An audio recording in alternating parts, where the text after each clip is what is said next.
Baik, kita Amin. ketemu lagi. Izinkan saya share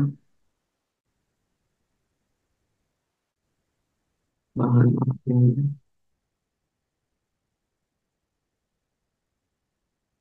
Terlihat ya, Bapak Ibu Saudara. Terlihat. Terlihat. Malam ini temanya Twilight ya. Kalau ada yang senang dengar orkestra, ada salah satu orkestra yang terkenal sekali yang dipimpin oleh ADMS ya, namanya Twilight Orchestra. Nah, Twilight itu arti, ada banyak arti. Beberapa saya coba eh, sampaikan malam ini. Jadi Twilight itu digunakan ya untuk menggambarkan ada dua kondisi yang ekstrim bertemu di satu area atau zona irisan begitu ya. Di dalam dunia kelautan begitu, ketika cahaya matahari masuk ke laut, di kedalaman tertentu cahaya matahari sudah tidak bisa menembus ya. Mungkin sekian ratus meter begitu. Itu banyak makhluk-makhluk laut yang tidak ada di daerah di mana matahari masih bisa menembus dengan mudah ya. Bahkan di kedalaman yang gelap sekali itu bahkan ada binatang-binatang yang mengeluarkan cahayanya sendiri. Itu luar biasa ya betapa Allah pencipta kita itu dahsyat. Terus ada lagi istilah twilight dipakai juga dalam politik ketika antara sesuatu yang legal secara hukum dengan etika itu mulai bertentangan begitu ya. Secara hukum oke sih, tapi secara etika nggak oke gitu. Secara etika tidak tidak bisa diterima begitu. Nah ini sempat ya kemarin saat pemilihan presiden muncul tuh ya. Karena secara hukum sudah dimungkinkan, tapi secara etika itu tidak tidak baik begitu ya. Ada juga situasi ya Twilight itu antara realita atau fantasi. Ini realita atau fantasi gitu. Nah, tapi saya mau ambil malam ini istilah Twilight yang ada dalam dunia fotografi. Ya, sampai kemudian orang menyebut itu Twilight photos. Ya, dalam fotografi alam atau pemandangan ya, ada dua momen dalam satu hari ya. Itu pun kalau langit cerah, tidak mendung, tidak hujan, hanya ada dua momen yang dicari-cari dan ditunggu-tunggu oleh fotografer. Satu adalah momen matahari terbit, dua adalah momen matahari terbenam. Itu adalah pencahayaan yang terbaik yang dicari-cari oleh fotografer. Mereka kadang menyebut the golden hours ya, the golden hours. Jadi di dalam gambar ini kita lihat ada matahari terbit ya, fajar menyingsing yang muncul atau momennya itu terjadi ketika dari kegelapan malam sinar mentari mulai cerah ya, kemudian langitnya menjadi wah luar biasa indah ya, ungu, pink, birunya beda dengan siang hari begitu ya. Aduh, itu kalau saya lihat warna-warnanya tidak akan pernah bisa ditiru oleh artis sehebat apapun. Ya, yang terhebat ya pencipta dari alam semesta ini yang bisa menciptakan luar biasa. Ya, yang kedua juga ketika matahari sudah mulai melewati horizon, kemudian masuk tenggelam menuju kegelapan. Itu juga di antara itu beberapa menit cahaya yang ada di langit itu luar biasa indah. Ya, kuning, merah, coklat, kemasan begitu ya, luar biasa. Hanya ada dua momen itu, ya. Nah, dalam kehidupan, twilight itu kalau kita lihat momen apa ya yang menjadi twilight dalam hidup kita, yang pertama itu tentu ketika kita lahir gitu. Ketika kita lahir, itu adalah momen twilight yang pertama ya. Dimana apalagi kalau orang udah menunggu lama ya, nggak punya punya baby gitu. Tapi setelah menunggu 7 tahun, 12 tahun, lahirlah si jabang bayi itu. Wah, mereka bilang ajaib ya. Melihat bayi itu seperti sesuatu yang ajaib karena apa? Tadinya nggak ada menjadi ada. Ya, sukacita, ada harapan yang sangat besar di situ dalam satu momen itu. Itu twilight yang pertama. Yang sering dilupakan yang ingin saya bicarakan adalah twilight yang kedua, di mana sebetulnya masih ada kemilau emas, ya, sinar keemasan yang glowing luar biasa begitu ya, yang dihasilkan menjelang matahari kehidupan seseorang itu terbenam.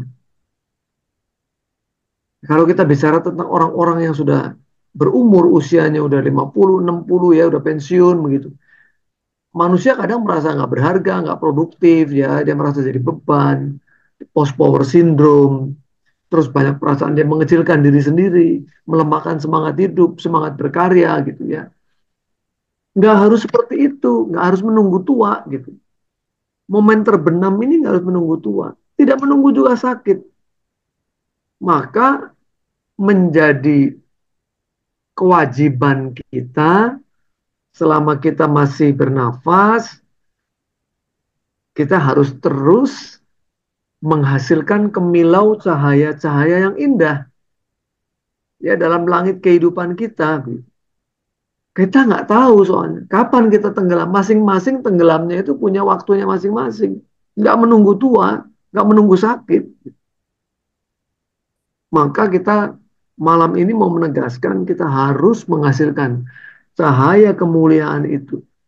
Cahaya indah mempesona itu. Semasa kita masih hidup. Kapanpun itu. Tiap hari yang kita jalani ya. Karena apa? Kalau kita lihat bahkan banyak sekali kisah-kisah sukses ya. Yang ditorehkan oleh orang-orang yang umurnya sudah di atas 60 tahun. Kenapa bisa begitu? Ya karena mereka nggak pernah berhenti berusaha. Gitu. Ya, nggak mau jadi beban dan sangat mungkin punya semangat yang luar biasa begitu untuk terus berkarya, untuk terus menghasilkan pencapaian-pencapaian yang mungkin malah justru bersejarah begitu ya. Nah, malam ini baca firman cukup banyak ya, tapi ini bagus. Mari kita baca sama-sama. Saya sudah siapkan di layar begitu sehingga mungkin bisa fokus di sini. Ada perumpamaan pekerja kebun anggur. Nanti kita lihat apa hubungannya kita bicara temanya Twilight kok mengambil perumpamaan pekerja kebun anggur ya. Matius 20 mulai dari ayat yang pertama. Adapun hal kerajaan surga sama seperti seorang tuan rumah yang pagi-pagi benar ya keluar mencari pekerja-pekerja untuk kebun anggurnya. Kita bicara fajar menyingsing ya. Setelah ia sepakat dengan pekerja-pekerja itu mengenai upah sedinar sehari. Dinar adalah upah orang bekerja dalam satu hari. Yang menyuruh mereka ke kebun anggurnya. Kira-kira pukul 9 pagi ia keluar pula. Dan dilihatnya ada lagi orang-orang lain nganggur di pasar. Begitu ya. Ya sebetulnya nganggurnya itu nganggur menunggu. Menunggu dapat kerjaan. Begitu. Lalu katanya kepada mereka, pergi jugalah kamu ke kebun anggurku. Dan apa yang pantas akan kuberikan kepadamu. Dan mereka pun pergi. Kira-kira pukul 12 dan pukul 3 petang, ia keluar pula. Dan melakukan sama seperti tadi. Apa? Cari pekerja tambahan. Cari pekerja tambahan untuk memanen ya buah anggur di kebun anggur dari si pemilik. Kira-kira pukul 5 petang ini menjelang matahari terbenam. ya, ia keluar lagi dan mendapati orang-orang lain, katanya kepada mereka, "Mengapa kamu menganggur saja di sini sepanjang hari?" Kata mereka kepadanya, "Karena tidak ada orang mengupah kami." Katanya kepada mereka, "Pergi jugalah kamu ke kebun anggurku." Ya,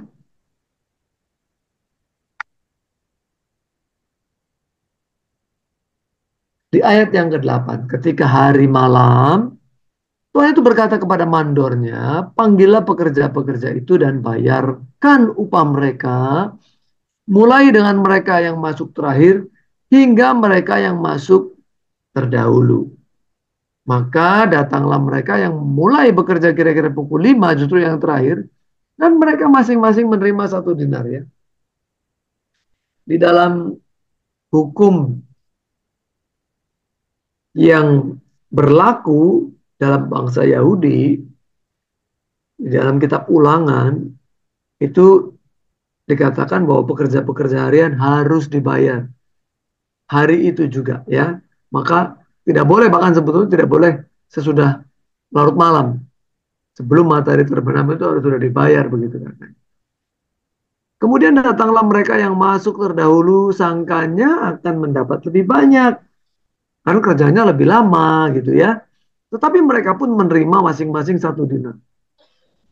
Ketika mereka menerimanya, mereka bersungut-sungut kepada tuan itu. Katanya, "Mereka yang masuk terakhir ini hanya bekerja 1 jam. Dan engkau menyamakan mereka dengan kami yang seharian, sehari suntuk, bekerja berat dan menanggung panas terik matahari." Tetapi Tuhan itu menjawab seorang dari mereka, "Saudara, aku tidak berlaku tidak adil terhadap engkau. Bukankah kita telah sepakat 1 dinar sehari? Ambillah bagianmu dan pergilah. Aku mau memberikan kepada orang yang masuk terakhir ini sama seperti kamu, sama seperti kepadamu. Tidakkah aku bebas mempergunakan milikku menurut kehendak hatiku? Atau iri hati ke engkau karena aku murah hati?" Demikianlah orang yang terakhir akan menjadi yang terdahulu, dan yang terdahulu akan menjadi yang terakhir. Saya mendapatkan insight, mendapatkan pewahyuan baru mengenai perumpamaan pekerja di kebun anggur ini terkait dengan twilight, terkait dengan twilight. Jadi saya tidak melihat dari sisi mengenai upah 1 dinar sehari dan mengenai keadilan maupun kemurahhatian Tuhan. Tapi saya mau bicara tentang kenapa ini terjadi. Ya, kenapa ini terjadi? Kenapa ini terjadi apanya? Ini loh. Kenapa terjadi si pemilik kebun anggur itu berulang kali mencari pekerja gitu? Kenapa nggak dari pagi, ya kan ini pagi-pagi benar, dia mencari pekerja sebanyak-banyaknya untuk kebun anggurnya. Sehingga tidak perlu berulang kali keluar cari pekerja tambahan. Jam 9 keluar nari tambahan, jam 12 keluar nari tambahan, jam 15 keluar nari tambahan, bahkan jam 17 masih keluar nari tambahan. Kenapa harus seperti itu begitu? Ya, kenapa harus seperti itu? Nah, ini ada hal yang baik yang dulu saya pernah sampaikan juga di tempat ini mengenai the golden hours. Masa yang sangat kritis ketika anggur yang sudah harus dipanen dilakukan panen saat itu juga. Anggur tidak bisa dipanen sebelumnya. Ya, kalau kita bicara begini, kenapa harus begini tergesa-gesa? Kenapa nggak dipanen beberapa hari sebelumnya sehingga tidak perlu tergesa-gesa seperti ini? Atau kalau sudah terlalu sore, ya mending besok lagi gitu. Kenapa nggak dilakukan seperti itu? Itu menjadi pertanyaan, ya.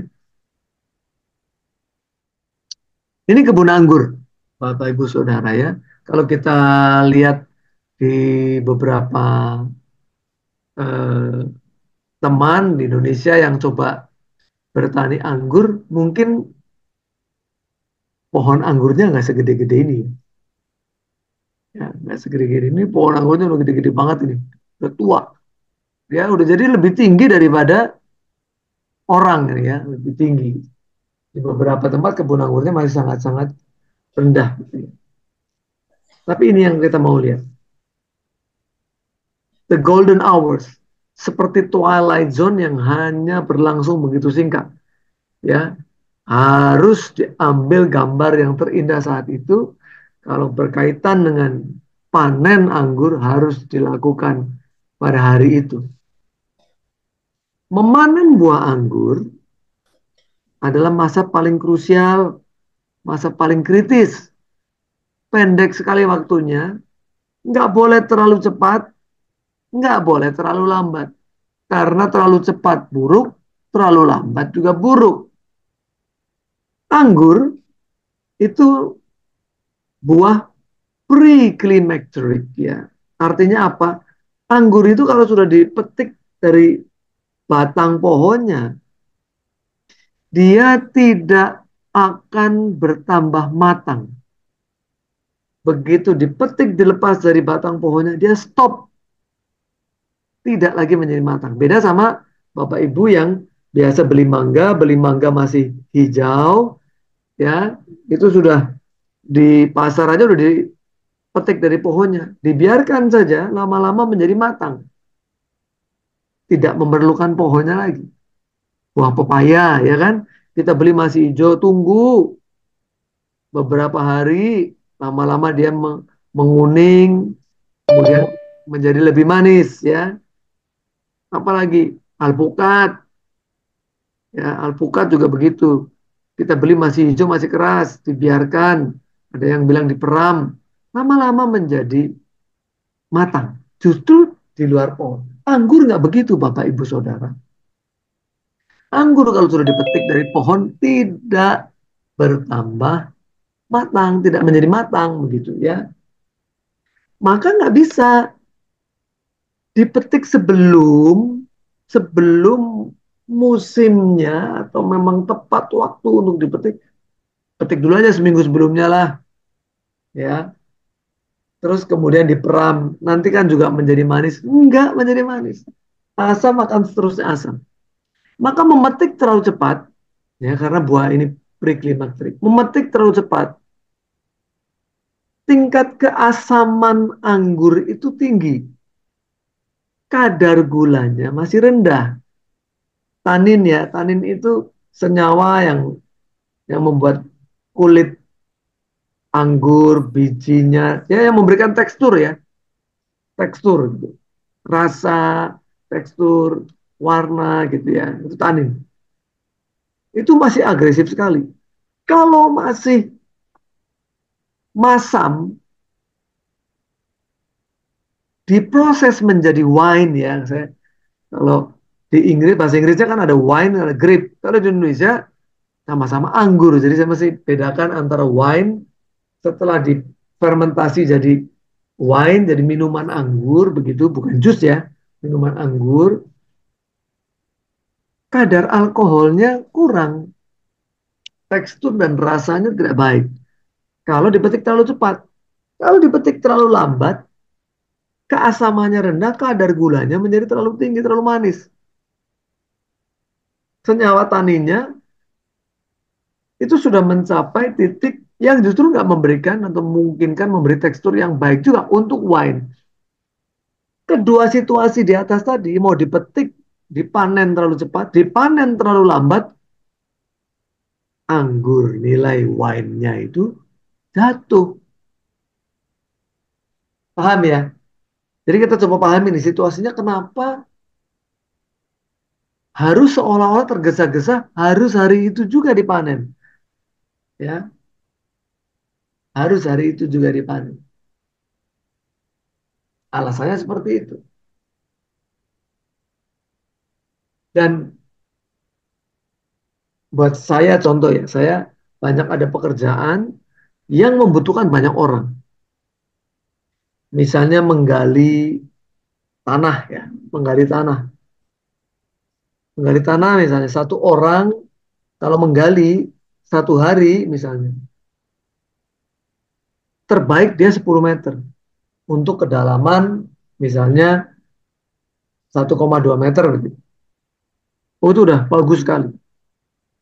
Begitu ternyata saya lihat sudah sekian jam, dia belum menghasilkan jarak yang dibutuhkan. Apa yang saya harus lakukan? Saya tahu ini nggak akan kecapai. Ini target sehari nggak akan selesai. Saya harus nambah orang. Saya harus nambah orang.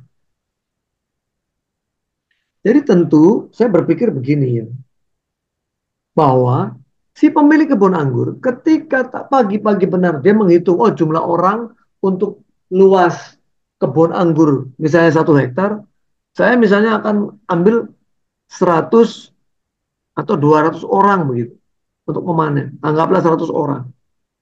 Tapi ketika berjalan 3 jam sampai jam 9,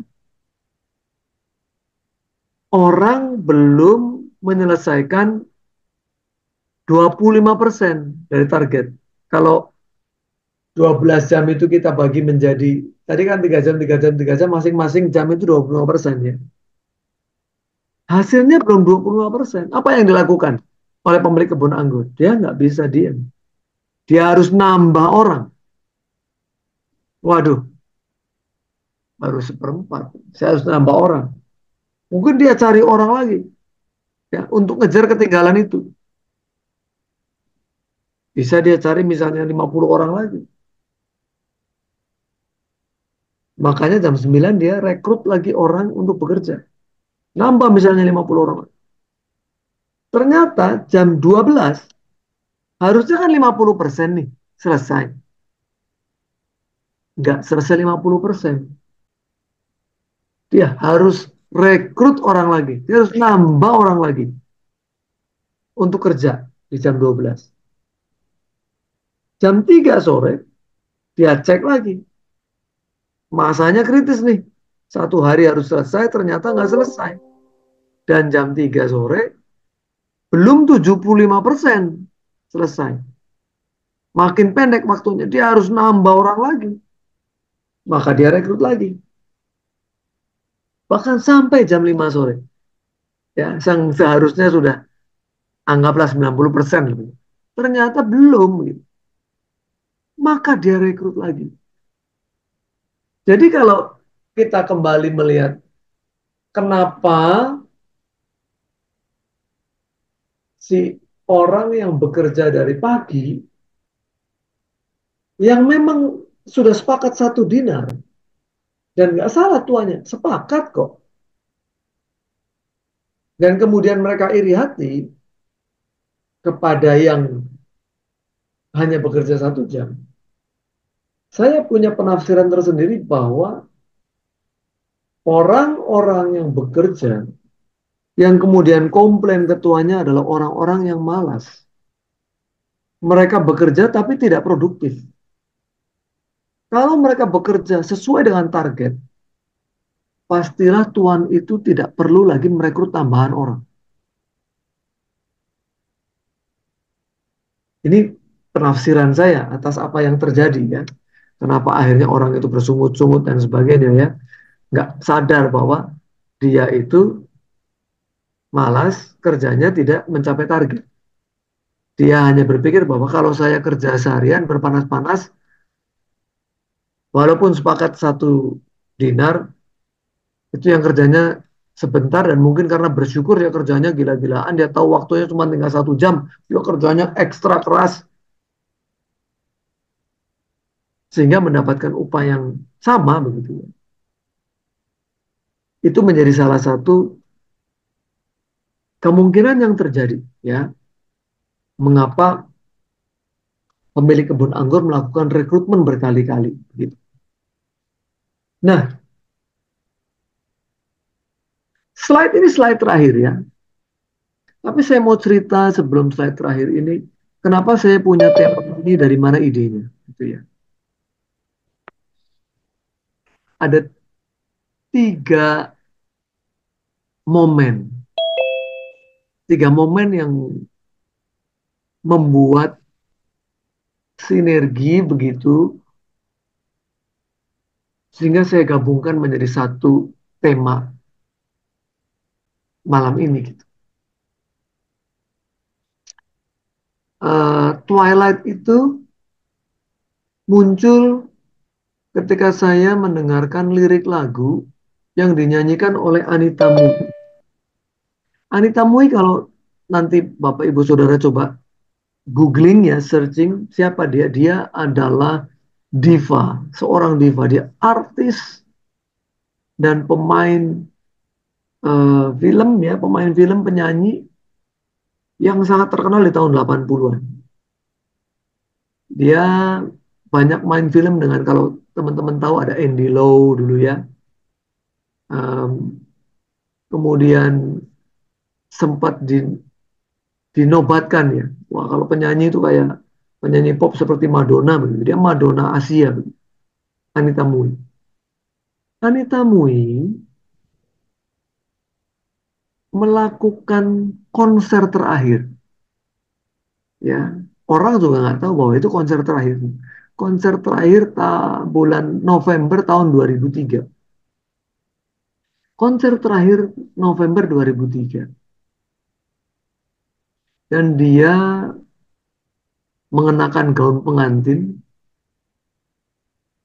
yang tidak dalam momen menikah. Kenapa? Karena Anita mau meninggal itu lajang. Ya, dia meninggal itu masih dalam kondisi lajang, belum menikah. Dan dia ceritakan di panggung dengan penggemarnya ribuan penonton. Ya, tidak mudah begitu buat dia. Dia pengen sebetulnya menikah dan dia memakai gaun pengantin ketika konser itu. Dia bilang, ya saya pengen punya gaun pengantin sendiri dan sebetulnya pengen dikenakan di momen pernikahan. Tapi karena nggak kesampaian, dia seolah-olah menikah dengan semua fans. Ya, semua fans itu adalah cintanya dia. Nah, kemudian dia cerita, karena memang lagu itu terkenal ya, The Song of the Sunset, ya, atau The Song of the Setting Sun, gitu. Dia cerita bahwa kemilau matahari yang begitu indah, yang bisa dinikmati, yaitu pada saat matahari terbenam. Disadari atau tidak, itu menjadi momen terakhir sebelum matahari itu lenyap, sebelum matahari itu hilang. Tapi dia masih memberikan sinar kemilau terbaiknya. Ya, dan tidak ada yang kembali lagi gitu ya. Besok matahari terbenam, kemilau cahayanya tidak akan pernah sama. Bisa lebih indah, bisa wah banyak ya, tidak pernah bisa sama persis. Nah, November 2003 konser, Desember 2003 meninggal. Ya, bayangkan, jadi dia itu dalam kondisi mungkin sakit sekali ya, karena dia kena kanker serviks. Ya, kena kanker serviks. Dia mengumumkan dia kena kanker serviks itu September 2003, 2 bulan sebelumnya dia umumkan ke publik bahwa dia kena kanker serviks. 2 bulan berikutnya dia konser, dia nggak tahu kalau itu konser terakhir. 1 bulan setelahnya dia meninggal.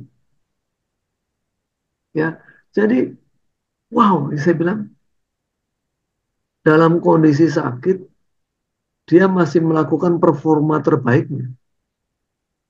Dalam kondisi yang tidak memungkinkan seharusnya orang mengadakan konser. Dia adakan konser dan dia tetap menyapa penggemarnya ya dengan menyanyikan lagu-lagu terbaiknya di sisa-sisa umur hidupnya yang tinggal hitungan hari gitu. Ya, luar biasa gitu. Itu bisa terjadi begitu. Terus beberapa hari yang lalu juga ketika doa pagi jam 5, salah satu hamba Tuhan membawakan perumpamaan tentang pekerja di kebun anggur. Kemudian saya lihat, kok nyambung ya? Ya, kok nyambung ya? Dan kemudian saya lebih senang menengok orang sakit dan menengok orang atau keluarga yang dalam kondisi duka gitu ya, dibanding kalau ke pernikahannya. Saya nggak bisa menikmati eh, makna dari orang di pesta-pesta seperti itu ya. Tapi begitu di rumah sakit, di rumah duka, lebih banyak hal yang bisa kita renungkan karena satu saat kita ada di situ, kita ada di posisi itu. Nah, saya hari Minggu setelah ibadah nengok temen karena sebelumnya kira-kira mungkin 3 minggu sebelumnya lah ya, saya ketemu dengan dia sama-sama dari Salatiga, sempat satu gereja sebelum kita berpisah, nggak pernah cerita kalau istrinya itu kena kanker juga. Jadi begitu saya dapat kabar dan itu masuk di YouTube, ya, waduh, saya merasa sangat bersalah kenapa waktu ketemu 3 minggu yang lalu begitu. Kok saya nggak nanya keadaan istrinya begitu. Dan di dalam eh, YouTube itu istrinya dalam kondisi kanker sudah maybe it's about days ya, itu cuma tinggal hitungan hari lah begitu, udah berat banget ya, udah metastase gitu, kankernya udah kemana-mana, udah ke otak kemana, udah menyerang pendengaran, pendengarannya udah kurang, menyerang penglihatan, baca buku udah nggak, baca Alkitab udah nggak bisa begitu. Em, dan biasanya nih gitu ya, karena seperti mertua saya juga begitu, ketika kena kanker sudah mulai sesak napas, susah napas, itu nggak lama karena apa? Paru-parunya udah terisi cairan. Mulai dari seminggu sekali disedot. Disedot itu bisa banyak sekali ya, bisa 1 sampai 2 liter itu ya, cairan yang keluar dari paru-paru, dan kemudian frekuensinya tambah cepat. Mengisi cairan tubuh yang mengisi ke paru-paru tambah cepat, tambah cepat. Dan akhirnya orang nggak bisa napas. Kasian ya, sesak sekali. Nah, kembali hari Minggu saya tengokin dan dia cerita sudah 5 tahun begitu. Sudah 5 tahun kanker itu menyerang, biaya obatnya mahal sekali, Bapak Ibu Saudara. Ya, sebulan itu ada obat yang harus dibeli dan dimakan dihabiskan itu mungkin 60 juta. Sebulan 60 juta hanya untuk obat. Nah, istrinya ini guru sekolah minggu, ketua sekolah minggu. Kemudian dia ambil keputusan apa? Saya nggak mau lagi makan obat, nggak mau lagi minum obat. Daripada buat beli obat, uang 60 juta itu lebih baik untuk pekerjaan Tuhan. Wah, saya bilang, ini kalau kita dengar kisah-kisah begini ya, kita itu di satu sisi kita penuh empati, kita prihatin, di sisi yang lain kita dikuatkan ya. Ada orang-orang yang udah nggak mikir dirinya sendiri, ya udah nggak mikir dirinya sendiri. Dia lebih baik untuk pekerjaan Tuhan, ya. Jadi kemudian saya melihat lagi bahwa di sisa-sisa ini seperti terbenam gitu ya. Sudah hampir terbenam pun dia masih loh, masih ngajar sekolah minggu loh, ya. Ngomongnya aja sudah mulai mungkin satu kalimat sudah sesak napas. Habis itu jangan-jangan mulai tinggal satu kata terbata-bata begitu. Masih coba lakukan yang terbaik. Dan karena sayangnya juga gembala kepada ibu ini gitu ya, posisinya nggak diganti. Ketua sekolah minggunya nggak diganti. Dan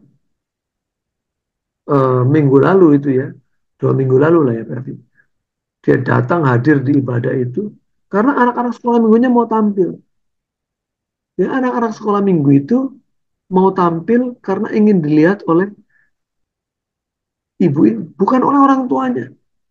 Mereka ingin tampil memberikan apa namanya, hasil latihan berbulan-bulan itu, ya, ya tentu selain untuk Tuhan, tapi untuk juga memberi semangat kepada guru sekolah minggu ini ya. Jadi momen-momen ini kemudian menyatu dan menjadi tema Twilight ini. Ya, tapi saya tekankan betapa kita harus selalu berpikir kita nggak pernah tahu kapan momen kita tenggelam. Sebelum tenggelam, mari kita lakukan yang terbaik untuk memberikan cahaya yang terindah, yang kelak ditinggalkan dan kemudian mungkin itu menjadi kenangan ya atas perjuangan kita. 2 Korintus 3 ayat 18, dan kita semua mencerminkan kemuliaan Tuhan dengan muka yang tidak berselubung. Ini bicara kalau di dalam konteks ini sebetulnya mengenai selubung itu Musa ya. Musa ketika uh, turun dari gunung membawa, habis ketemu dengan Tuhan, dia ada cahaya kemuliaan Tuhan. Dia nggak mau cahaya kemuliaannya itu memudar dilihat oleh bangsa Israel. Dia tutupi, dia selubungi gitu ya. Tapi kita ini mencerminkan kemuliaan Tuhan yang datangnya dari Tuhan sendiri yang adalah roh. Ya, kita diubah menjadi serupa dengan gambarnya dalam kemuliaan yang semakin besar. Dalam kemuliaan yang semakin besar itu dalam bahasa Inggrisnya from glory to glory. Dari kemuliaan yang satu kepada kemuliaan yang lain. Dan ini harusnya menjadi tekad kita gitu. Ya, kalau kita merasa kemarin kita sudah lakukan hal terbaik, yang kemarin sudah kemarin. Yang sebetulnya paling baik masih ada di depan kita. Dan kita terus menuju ke sana.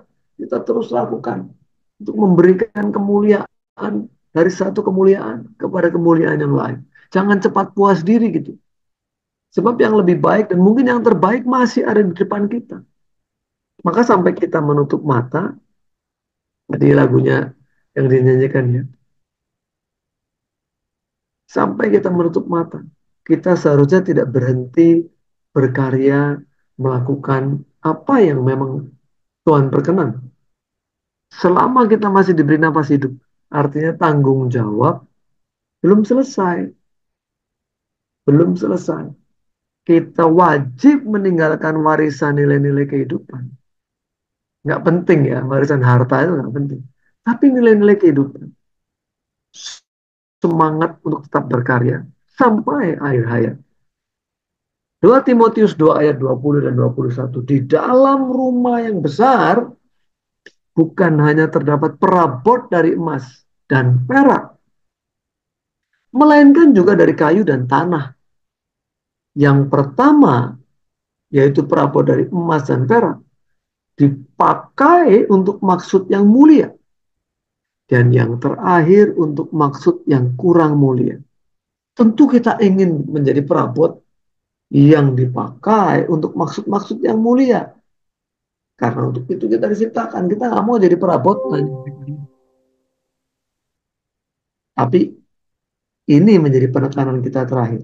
Jika seorang menyucikan dirinya dari hal-hal yang jahat, ia akan menjadi perabot rumah untuk maksud yang mulia.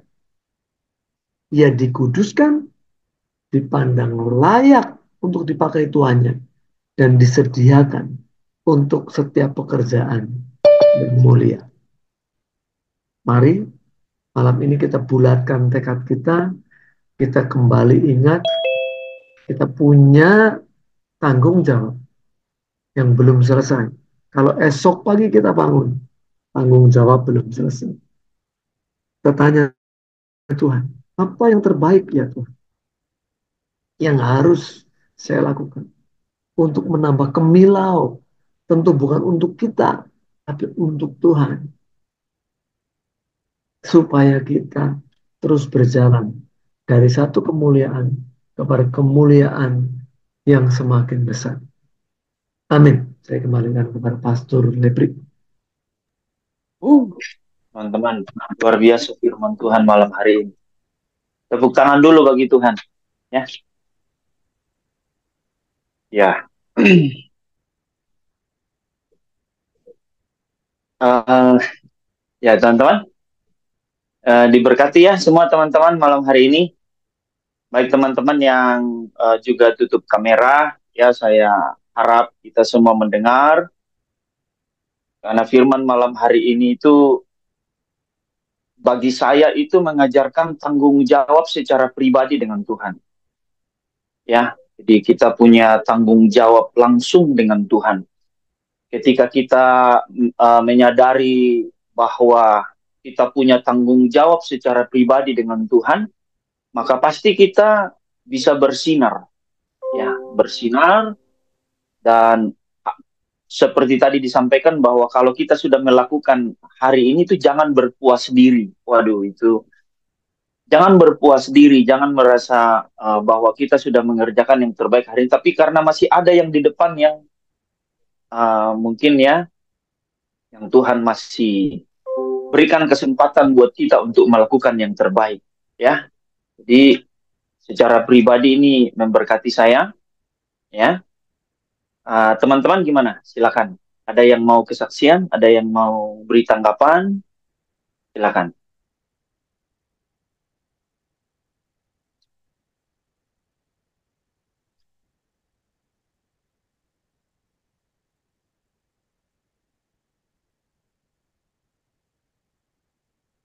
Sebelum materi ini, ujungnya bicara, Pak Roni tadi gimana? Ini benar ya, bahwa ini bicara tanggung jawab secara pribadi dengan Tuhan, karena kita tidak mungkin bisa bersinar kalau kita tidak menyadari tiap hari bahwa kita punya tanggung jawab secara pribadi dengan Tuhan, uh, dan tanggung jawab itu bukan berakhir hari ini kalau kita masih hidup. Kalau kita masih diberi kesempatan hidup hari besok ke depannya, itu tanggung jawab itu bahkan jauh lebih besar yang Tuhan percayakan ke depan. Itu ya, itu menurut saya. Teman-teman gimana? Ini bicara tentang uh, twilight ya, bersinar. Mari, ada yang mau kesaksian, ada yang mau menanggapi. Bapak Tadus mungkin?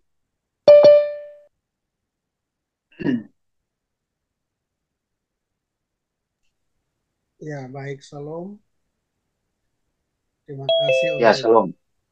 kebenaran firman Tuhan yang luar biasa. Memang menjadi kerinduan bahwa memang menjadi doa saya juga hari-hari ini Tuhan izinkan untuk apa yang bisa menjadi, yang bisa saya kerjakan, lakukan untuk menjadi berkat bagi orang lain. Dan Tuhan mulai berikan itu. Beberapa waktu lalu Tuhan kirim seorang harus saya layani, seorang pemudi, dan eh, dikenalkan oleh salah satu temannya dari Jakarta, dan kondisinya juga semakin menurut saya juga sangat-sangat apa ya namanya sulit, karena ketika saya ketemu lalu coba sharing, lalu dia seorang wanita, sehingga saya bilang saya tidak akan lebih apa namanya lebih dalam melayani kecuali saya meminta ada tim wanita yang harus juga menemani melayani. Nah, sehingga ternyata dia putus asa, walaupun dia seorang dosen, tapi dalam hidupnya dia putus asa mau mengakhiri hidupnya. Begitu banyak konflik yang dia alami. Jadi saya bilang, Tuhan, kenapa Tuhan kirim eh, seperti ini untuk saya layani? Dan memang Tuhan bilang ya itulah kondisi yang harus dihadapi, bahwa orang-orang seperti ini yang butuh untuk mereka melihat bagaimana pertolongan Tuhan, karena eh, mereka sudah lelah untuk mencari jawaban dari dunia ini. Ya, saya rasa capek ya, karena mereka hampir mau mengakhiri hidup mereka karena begitu banyak konflik, begitu banyak persoalan diceritakan, wah dalam keluarganya begini-begini, dan dia sudah rasa mau mengakhiri hidupnya. Tapi saya bersyukur di saat itu saya bisa sampaikan bahwa ada pengharapan di dalam Tuhan, asalkan mau terbuka, jujur, memberi diri, maka masih ada harapan untuk bisa melanjutkan hidup ini, dan ada janji Tuhan yang luar biasa bagi kita saat ini. Jadi saya apa namanya juga berdoa supaya dia juga mengalami Tuhan secara pribadi. ya, mengalami Tuhan secara berjumpa dengan Tuhan yang bisa memberi jawaban yang lebih daripada dunia memberi dia jalan keluar. Dan jadi terasa sudah susah sulit. Nah, saya bilang, saya dalam doa saya setelah pulang saya bilang Tuhan kok eh, perhadapan kepada saya lagi. Dan dulu saya masih mahasiswa, saya melayani orang-orang yang model seperti itu. Artinya kebagian saya itu yang sulit-sulit seperti itu. Tapi saya bersyukur saya bisa menemani mereka dan mereka ditolong Tuhan. Sekarang Tuhan kasih lagi seperti itu. Nah, itu mendorong saya sebelum Tuhan tolong untuk saya lebih lagi. Ya. Masih belum belum maksimal karena ada banyak yang belum terjangkau, masih ada banyak yang belum dilayani. Terlebih juga teman-teman di DS juga masih ada banyak yang belum uh, secara pribadi kita bisa maksimal sama-sama. Mungkin itu dari saya. Terima kasih. Ya, terima kasih, Pak. Terima Mau kasih Mas direspon? Agus. Jadi memang tidak mudah ya Pak menghadapi orang yang em, berpikir bahwa persoalan itu bisa diselesaikan dengan cara ditinggalkan. Ya. Begitu banyak persoalan, dia berpikir bahwa wah kalau begini lebih baik saya tinggalkan persoalan. Dan karena dunia ini penuh persoalan, lebih baik tinggalkan dunia dengan cara apa? Ya dengan cara tadi, ya. Ada orang yang tidak menghargai hidup yang Tuhan percayakan, ya dia sendiri yang mengambil hidupnya. Tapi ya kita mungkin mudah bicara karena kita nggak mengalami situasi yang dialami persis oleh orang itu.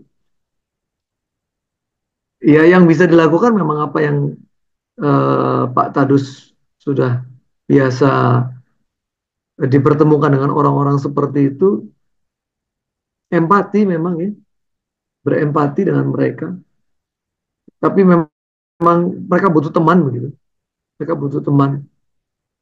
Di beberapa eh, situasi ya, di beberapa situasi, maka negara itu mengizinkan, mengizinkan ada orang itu mengusulkan namanya eutanasia ya. Jadi dilegalkan, ya dilegalkan. Jadi misalnya orang itu sudah cukup dewasa ngambil keputusan, ya kalau dia masih punya keluarga, keluarganya menyetujui, alasannya apa? Alasan ada penyakit yang tidak mungkin bisa disembuhkan. Tapi buat saya ya yang begitu masih walaupun mungkin secara sains oke, tapi secara iman nggak oke ya. Gitu. Sebab Tuhan punya cara sendiri gitu. Kalau memang sudah waktunya orang pulang ya pulang gitu kan. Ya, mau sehat aja kelihatannya tiba-tiba langsung pulang gitu, nggak usah sakit-sakit gitu. Nggak usah jadi beban orang lain gitu. Nah jadi ya dengan momen kita ketemu maka janganlah engkau menjauhkan diri dari ibadah begitu ya. Tidak hanya sekedar tidak hanya sekedar memuji dan mendengar firman, tapi ada persekutuan sebetulnya di situ. Dan disitulah kita bisa saling menguatkan, saling mengingatkan, saling menolong. Selalu begitu ya, bertolong-tolonglah kamu menanggung bebanmu. Firman Tuhan kan begitu.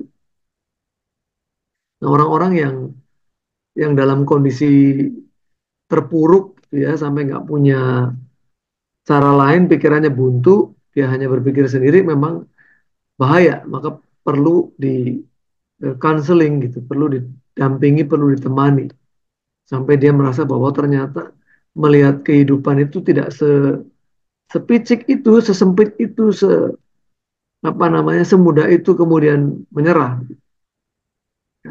Dan berharap sebetulnya kan dikatakan orang-orang yang sudah pernah mengalami situasi seperti itu, orang yang paling bisa bersyukur kan orang yang paling banyak diampuni dosanya. Jadi orang yang sudah sampai titik nadir gitu, sampai melihat nggak ada pilihan lain kecuali bunuh diri begitu. Dan kemudian bisa diselamatkan, bisa dimenangkan lagi. Dia menjadi potensi orang yang seperti Pak Tadus. yang bisa menguatkan orang lain. Karena dia bisa ngomong apa? Dia bisa bicara apa? Saya dulu juga ada di dalam posisi kamu, saya juga udah mau bunuh diri.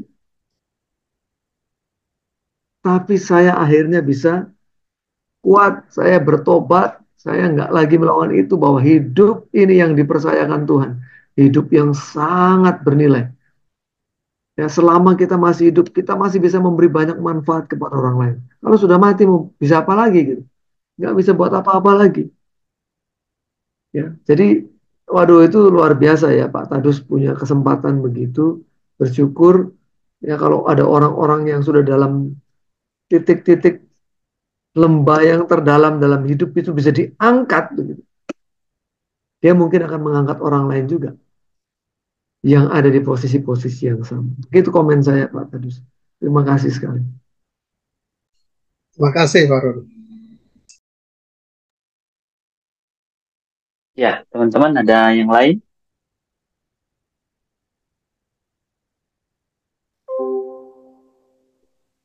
Ko Afi, atau Yanti, Bu Ivo silakan. Saya mau sharing mengenai temannya Pak Roni yang dari Salatiga itu yang mempunyai penyakit kanker. Dan dia itu seorang guru sekolah minggu ya Pak ya, kalau tidak salah ya Pak ya. Betul, betul. Eh, dalam hal ini pertanyaan saya begini Pak. Tuhan itu kan maha penyayang, penyayang, maha maha kasih, maha sabar kepada anak-anak Tuhan atau orang-orang yang percaya. Tuhan kan memberikan rancangan-rancangan yang terbaik bagi umatnya, umat pilihannya ya Pak ya. Eh, dan mengapa orang ini sampai eh, mencapai titik yang paling rendah dalam kehidupan dia, yaitu mengidap suatu penyakit kanker yang bisa merenggut jiwanya ya Pak ya. Apakah dalam hal ini Tuhan tidak memberikan pertolongan Pak, begitu Pak, bagi pribadi orang tersebut Pak, begitu. Bagaimana Pak komentar Bapak? Kan Tuhan itu kan memberikan rancangan damai sejahtera buat anak-anak yang dikasihinya bagi orang-orang yang percaya Pak, begitu Pak. Oke, Kak Alfi, pertanyaannya sangat filosofis. Pertanyaan ini ditanyakan udah mungkin ratusan, mungkin juga lebih dari 1.000 tahun kali ini. Pertanyaannya diajukan, judulnya pertanyaannya begini. Why bad things happen to good people? Ya, kenapa hal buruk terjadi kepada orang baik? Dan Betul Pak. ini menjadi salah satu pertanyaan yang diajukan oleh para ateis kepada orang-orang beriman. Kalau Tuhan itu baik, kalau kamu percaya Tuhan, Tuhan itu ada dan Tuhan itu baik, kenapa Tuhan membuat orang menderita?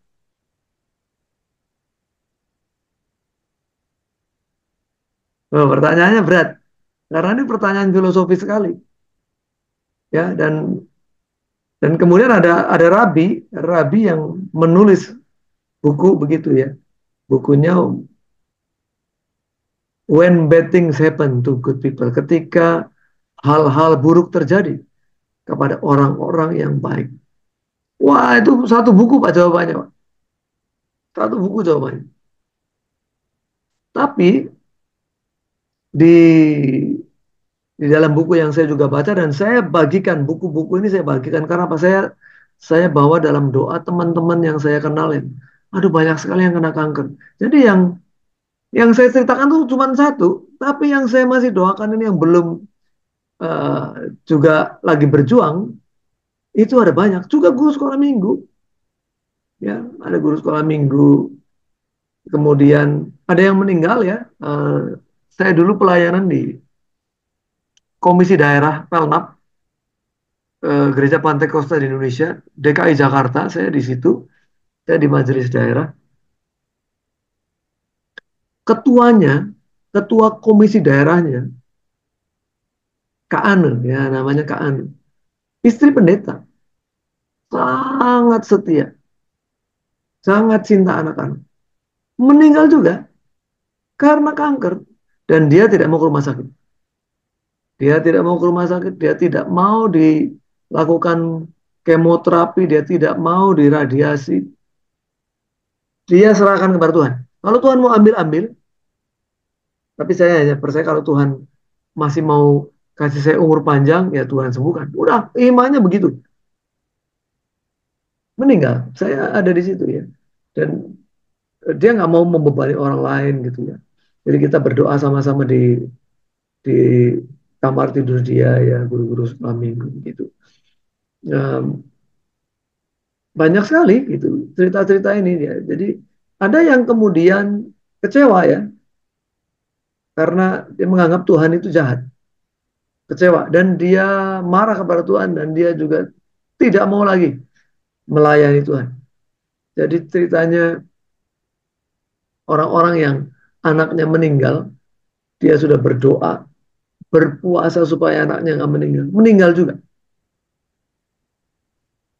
dan dia marah kepada Tuhan gitu ya. Saya setia, saya pelayan Tuhan. Kenapa saya berdoa minta anak sembuh malah anaknya meninggal? Ya, ada juga yang sekeluarga gitu ya, setia mau ke gereja, kecelakaan. Sebagian besar keluarganya meninggal. Jadi kepahitan, ya kepahitan. Nah, hidup ini tragis gitu ya. Hidup ini tragis. Jadi kalau kita bicara apakah Tuhan membiarkan ya orang-orang yang setia ya yang melayani itu menderita gitu ya. Jawabannya bisa ya, bisa tidak. Sangat tergantung kasusnya. Ya, sangat tergantung kasusnya. Nah, ada yang harus melewati eh, kita bilang ujian ya Pak. Kita bilang itu ujian. Ada yang harus melewati situasi yang sulit, ada yang tidak melewati situasi yang sulit. Banyak kali, ya, banyak kali saya melihatnya orang yang harus melewati masa-masa sulit seperti itu adalah orang-orang yang punya kekuatan ekstra dan memang walaupun pada akhirnya meninggal dia memberikan satu kesaksian yang indah buat orang-orang yang ditinggalkan dari imannya dia ya dari ketekunannya dia dan dia tidak pernah menaruh curiga kepada Tuhan bahwa Tuhan itu tidak setia gitu ya karena Tuhan itu pasti setia dia tidak menaruh curiga walaupun Tuhan tidak menjawab doanya ya kita pernah dengar uh, walaupun kita sakit sembuh, satu saat kita juga sakit dan mati. Karena tidak ada orang yang ketika sakit sembuh kemudian selama-lamanya sembuh dan tidak pernah mati. Pada akhirnya toh mati juga. Jadi kemungkinan untuk sembuh bisa, itu juga kedaulatannya Tuhan. Kalau kemudian dia harus melewati penderitaan dan akhirnya meninggal, itu juga kedaulatan Tuhan. Tapi yang menjadi persoalan adalah ketika orang itu sakit, misalnya ya, ya kebetulan ini orang yang sakit ini gaya hidupnya baik misalnya. Ada orang yang sakit karena memang dia tidak menjaga kesehatannya. Dia tidak menjaga kesehatannya, makan tidak dijaga, makan asal, makannya jorok. Ya, pola hidupnya tidak sehat, tidak pernah menjaga fisiknya dengan baik, nggak pernah olahraga, misalnya begitu ya. Stressful, dia nggak pernah beriman gitu ya. Dia selalu bawa beban pikiran, tidurnya kurang karena stres mikirin terus masalah begitu ya nggak pernah berserah bahwa Tuhan sanggup nolong misalnya ya pada akhirnya sakit kemudian minta kesembuhan ya ini mencobai Tuhan bahasa saya ya. Mencobai Tuhan karena Tuhan kasih hukumnya tabur tuai Apa yang kamu tabur ya kamu tuai. Kamu tabur dengan hidup yang sembrono ya, yang berantakan, yang seenaknya gitu. Ya kamu menuai lah gitu ya. Nah, maka itu hidup bertanggung jawab. Maka kita harus bertanggung jawab apa yang kita makan, kita minum, pola istirahat, pola makan, pola olahraga, pola berpikir, pola bergaul, kita harus jaga. Karena itu tanggung jawab kita, ya. Tapi memang tadi sekali lagi, Ko Afi tidak mudah ya menjawab pertanyaan itu ketika kita mengalami. Kalau orang lain yang mengalami masih punya banyak sekali jawaban. Kemungkinan ini, kemungkinan itu namanya juga orang lain yang mengalami. Ketika kita sendiri yang mengalami, ya, kita merasa, nah masalahnya gitu, kita merasa kita sudah setia. Itu kan perasaan kita. Kita merasa kita sudah setia. Kita merasa kita sudah habis-habisan melayani Tuhan. Kita merasa kita sudah semuanya kita berikan kepada Tuhan. Maka banyak dalam kondisi begini orang belajar dari kisah Ayub kan. Belajar dari kisah Betul, Ayub. Pak. Ya. Ya, habis-habisan dia. Habis-habisan. Semua anaknya 10 meninggal. Hartanya habis. Ternaknya habis. Istri yang seharusnya menguatkan dia mencemooh malah suruh mengutuki Allah. Kurang penderitaan apa lagi? Dia kena barah ya, gatal-gatal sampai harus saking gatalnya harus garuk-garuk beling misalnya. Waduh, habis semua ya. Nggak mati aja, nggak mati. Kurang satu, belum mati dia.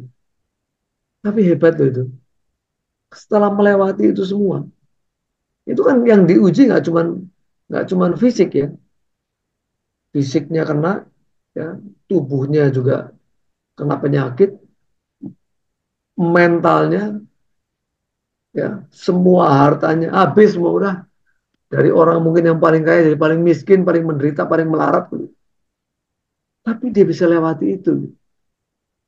Dia bisa lewati itu, dia kembali menghasilkan keturunan-keturunan yang jauh lebih agung, yang jauh lebih indah. Dan ada beberapa hamba Tuhan yang mengatakan bahwa ini pasti bukan istri yang sama.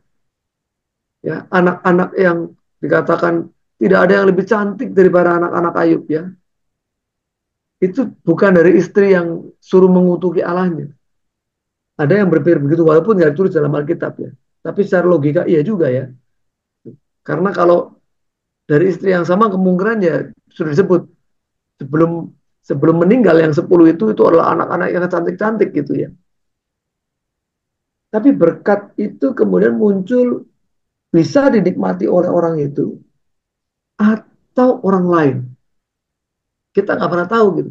Tapi ada banyak kisah gitu yang walaupun pada akhirnya orang itu meninggal, orang itu memberikan warisan nilai yang luar biasa yang bisa terus dikenang oleh orang lain justru karena melewati ujian yang begitu berat. Justru karena melewati persoalan yang begitu berat. Kalau yang biasa-biasa, ya nggak menjadi kisah yang bisa dicontoh gitu. Betapa orang masih terus teguh memegang imannya walaupun dia harusnya punya alasan untuk marah gitu. Dia punya alasan untuk kecewa. Dia punya alasan untuk marah kepada Tuhan. Dia punya alasan untuk kecewa kepada Tuhan. Karena udah begitu setia, semua orang bisa melihat betapa dia setia. Gitu. Tapi sakit, berdoa nggak sembuh-sembuh, meninggal pula. Tapi kesetiaannya dia tidak pernah satu kata pun ucapan yang membuat orang lain jadi lihat, oh akhirnya kamu ngutuki Tuhan juga. Seperti yang sekarang sedang menderita ini, nggak pernah dia bilang, suaminya kalau ngomong, hebatnya itu apa juga. Dia nggak pernah kecewa dari Tuhan. Nggak pernah mengeluh. Ya, sampai ketika diambil air dari paru-parunya itu kan jarumnya besar sekali. Dia bilang sampai suaminya, aduh saya aja nggak tegang lihatnya. Cuma saya harus kuat di depan istri saya. Nggak boleh menunjukkan bahwa saya ini nangis gitu. Suaminya. Karena si istrinya juga nggak pernah nangis. Saya juga harus memberi kekuatan kepada istri.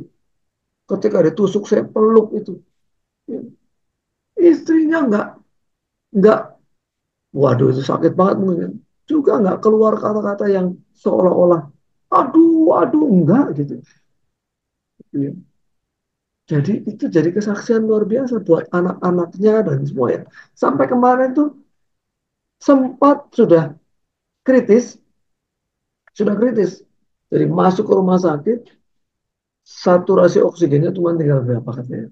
10% apa gitu. Kita 80% aja sudah kita orang bilang ngomongnya udah, wah itu pasti udah berat sekali napasnya. Ini tinggal 10% dia sudah kumpul, anak-anak dipanggil kumpul.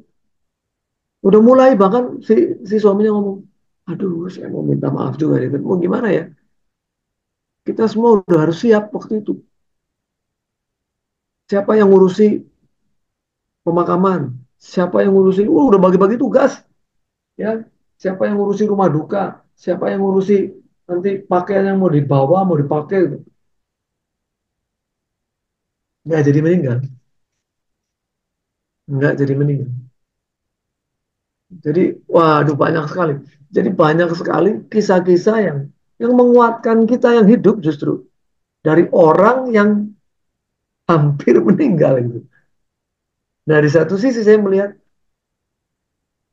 ada banyak sekali makna yang justru kita bisa pelajari dari orang-orang yang baik yang harus menderita. Itu ya. Tentu bukan yang tadi menderitanya karena salahnya sendiri. Itu nggak ada yang bisa kita pelajari. Itu kan tabur tuai begitu. Begitu ya. Nanti Ko Afi kalau itu bisa saya kirimi. Tapi sayangnya itu dalam bahasa Inggris Ko Afi. Oh ya Pak. Bukunya dalam bahasa Inggris. Sama ini Pak, saya ada pertanyaan lagi.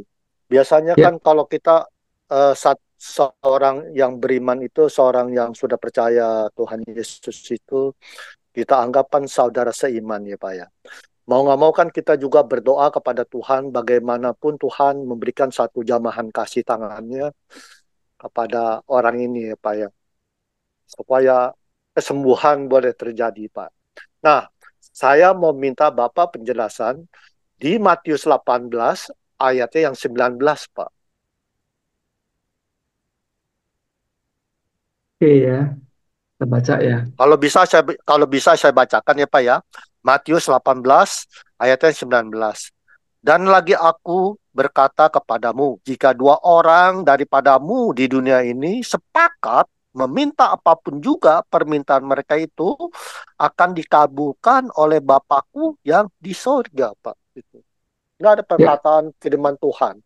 Jadi kalau saudara seiman kita yang mempunyai sakit penyakit, mempunyai mengalami kelemahan tubuh, mau nggak mau kan kita sebagai saudara seiman itu percaya, kita berdoakan. Kan bukannya kita sendiri, Pak. Kan banyak saudara seiman kan sepakat dalam hati meminta pertolongan Tuhan, meminta jamahan kasih Tuhan kepada orang tersebut ya Pak ya.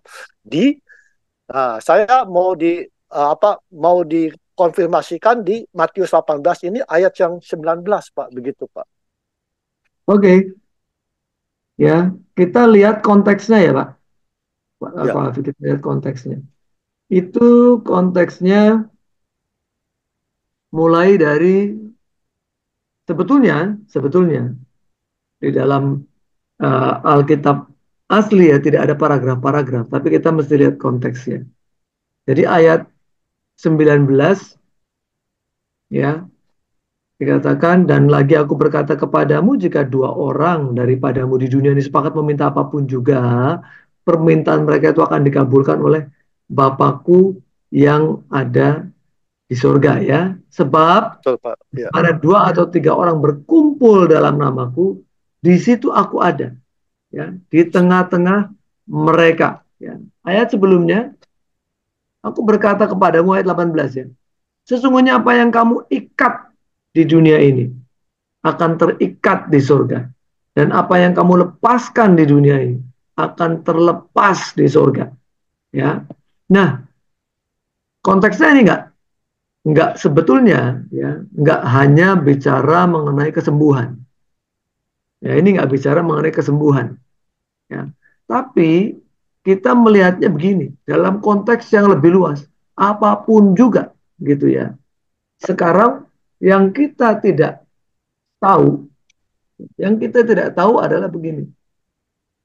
Apakah yang diminta itu, ya, apakah yang diminta itu sesuai dengan kehendak Bapa yang di surga? Ini menjadi pertanyaan besar.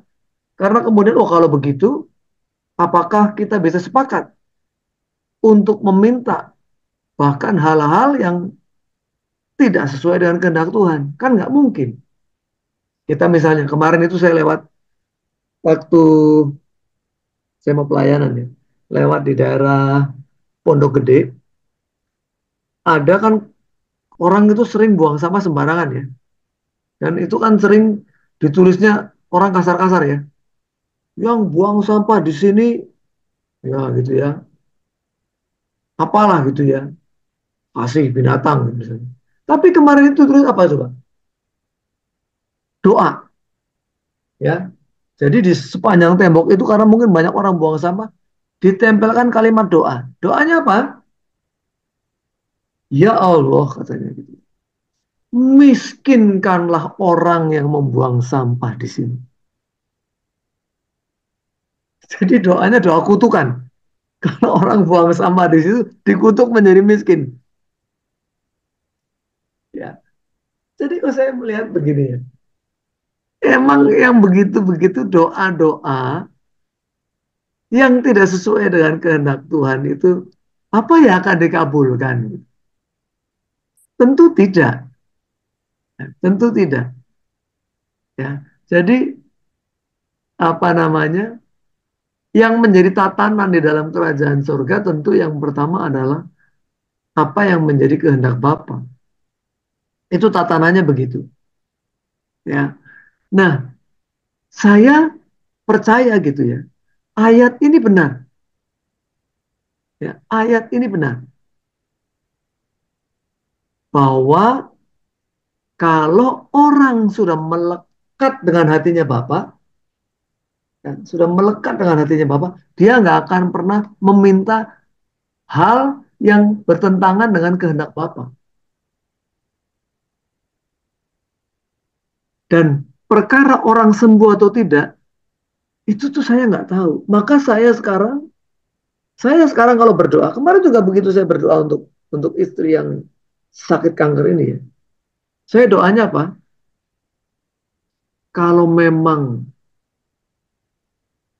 Tuhan berkenan memberikan kasih karunia, Tuhan berkenan memberikan kesembuhan,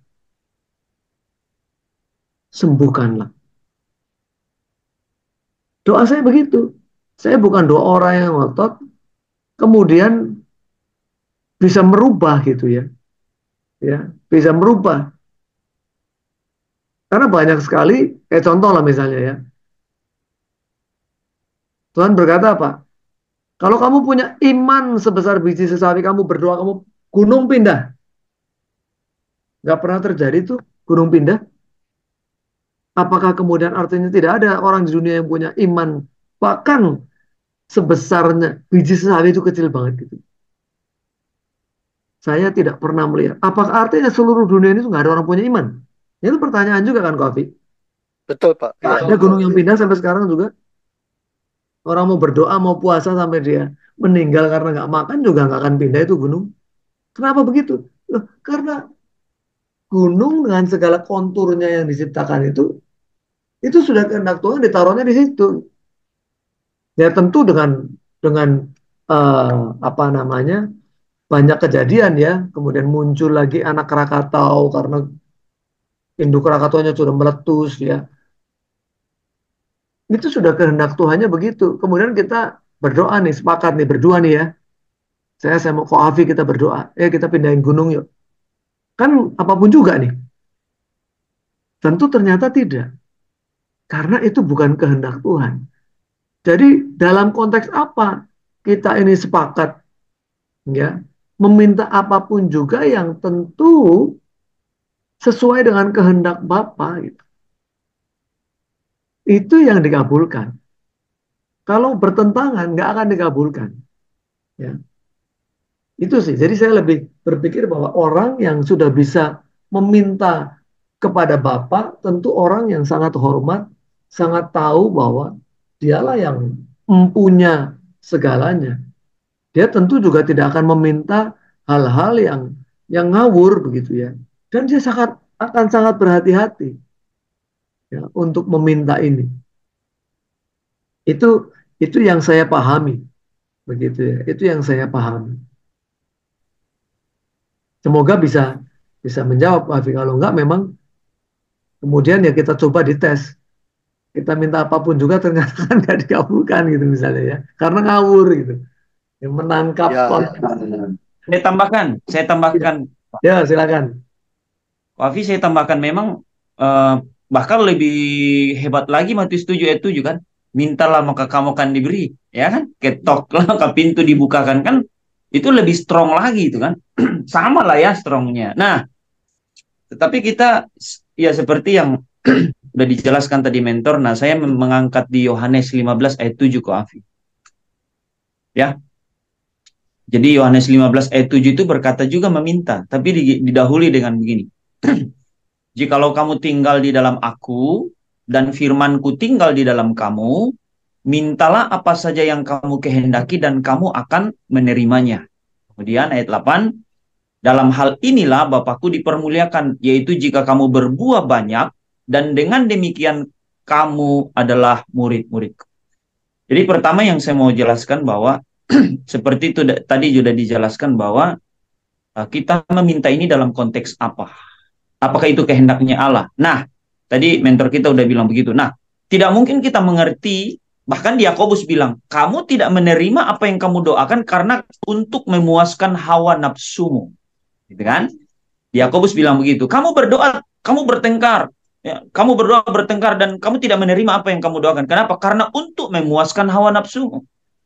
Nah, makanya di penyeimbangnya itu bagi saya di Yohanes 15 ayat 7 ini. Bahwa jikalau kamu tinggal di dalam aku, kita tinggal di dalam Kristus, kita sebagai orang Kristen. Yang kedua, dan firmanku tinggal di dalam kamu, mintalah apa saja yang kamu kehendaki dan kamu akan menerima. Artinya apa?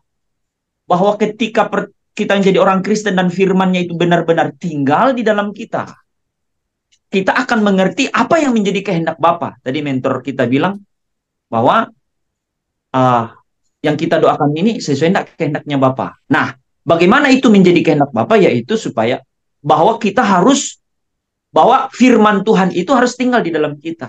Nah, tinggal itu di dalam kita itu bukan bahasa sederhana di situ. Jadi tinggal itu benar-benar kita mengerti apa yang menjadi kehendak Allah, karena firman ini itulah kehendak Allah di dalam hidup kita. Jadi ketika kita meminta bukan lagi untuk memuaskan hawa nafsu, tetapi untuk kemuliaan Bapa, untuk berbuah-buah bagi kemuliaan Bapa di surga. Ayat 8. Ya kan? Karena dibilang situ ayat 8, dalam hal inilah Bapakku dipermuliakan, yaitu jika kamu berbuah banyak. Artinya apa? Apa yang kita minta itu adalah untuk kemuliaan Bapa di surga. Ya.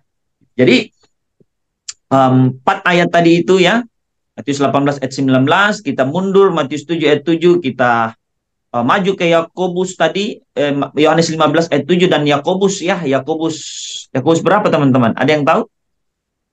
Bahwa kamu berdoa, kamu tidak menerima, kamu bertengkar. Yakobus.